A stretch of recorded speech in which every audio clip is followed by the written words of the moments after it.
Welcome back to Shrimps Play. We continue our chat with the nice and relaxed Jim and Ken. Nice to have you back, boys.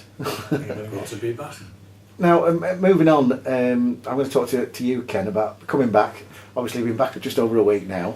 We've had a couple of reports on Shrimps Voices with people saying they've been wandered down to training on Turnersfield, and I shall pronounce this right. Tony Diani's looking red hot and fit. Marcus Marshall's looking quite fit. What are your thoughts on the squad getting together and how they come back? Have they looked okay? Well, to be honest with you, these days the players generally do come back, and our lads have been no exception this year. They've come back, they're flying. Everybody's fit, and we're moving on, and we've had the balls out, and we've stepped it up a little bit quicker than we thought we could, and they're bang on schedule for what we want to do.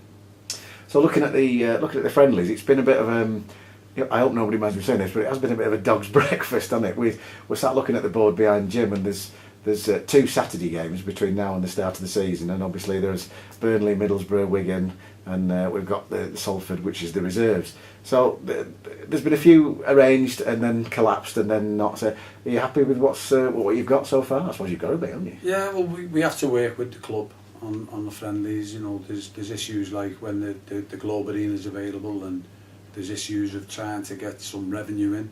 And we have to make sure we get the right home games to get a couple of people through the gate, and also we want a little bit of balance of good games for the reserves and games that test you to different levels.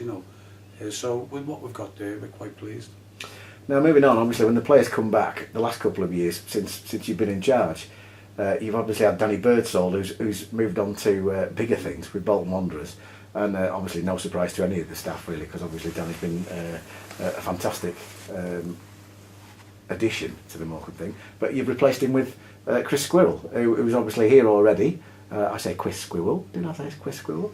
And he seems to have fitted in okay. I was talking to Drummy and what have you about him on Saturday, and they were saying, yeah, he's a good lad.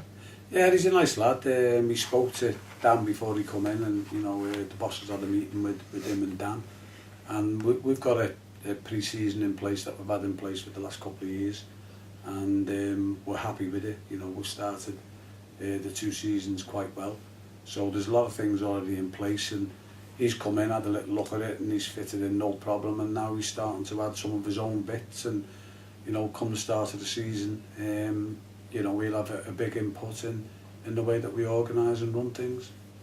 Now, going back to the sort of squad issue, we've obviously got quite a few new signings.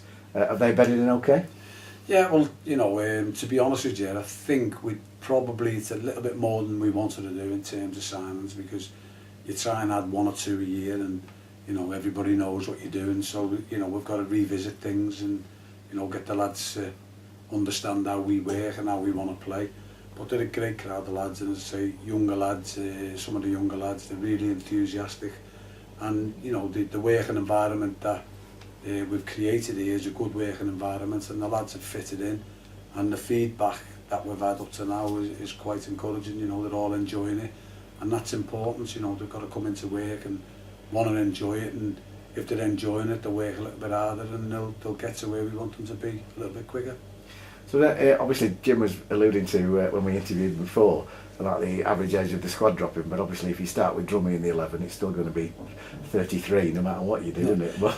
Yeah, well, we were aware that the squad was getting on a bit, and we would like to have brought in a couple of young lads anyway. We've probably brought in, as I say, 1 or 2 more than we anticipated, but that's great. It's great to get lads who are fresh and they want to learn, and we think we've got a good little blend.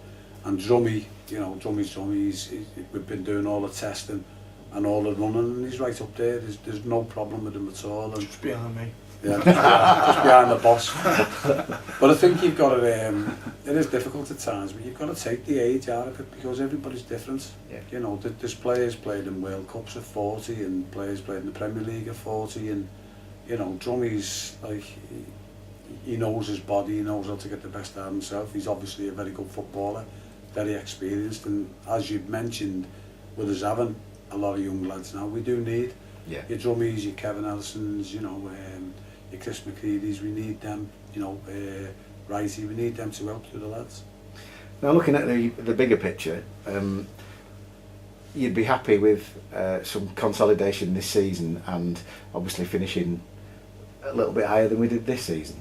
But looking at what other, I mean, I know it's no concern to us, but it's been a strange old summer because it seems to me the entire division is pretty cagey. Nobody's really committing.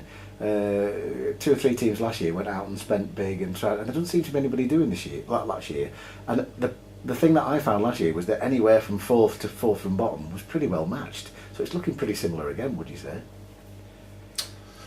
Well, that's to agree with you. I think it'll be a tight league again. Obviously, the likes of Chesterfield and that are strengthening quite considerably. They've had a big turnaround off the field as well.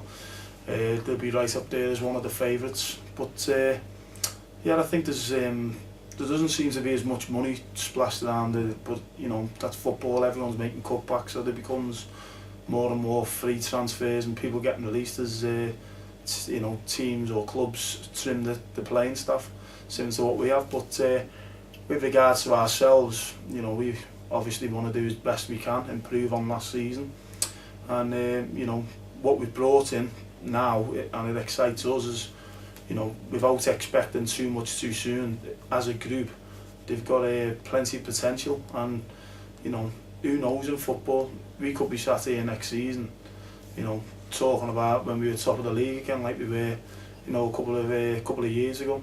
It's, you just don't know what the future holds, but we're certainly positive about it. We'll certainly work hard again, as we have done the last 2 seasons, and the players that go onto the pitch will certainly be you know, in the right frame of mind, you know, want to work hard for the shirt. They'll be disciplined and organised, and who knows what the future holds, but we'll certainly give it our best shot, and hopefully, you know, as targets are concerned, our first targets will be to improve on last season. Well, I think on that note, that's a good positive note to end on, and we'll speak to you again during the friendlies, but good luck for the season, gents. Thanks for talking to us. Cheers, Dave. Thanks. Cheers.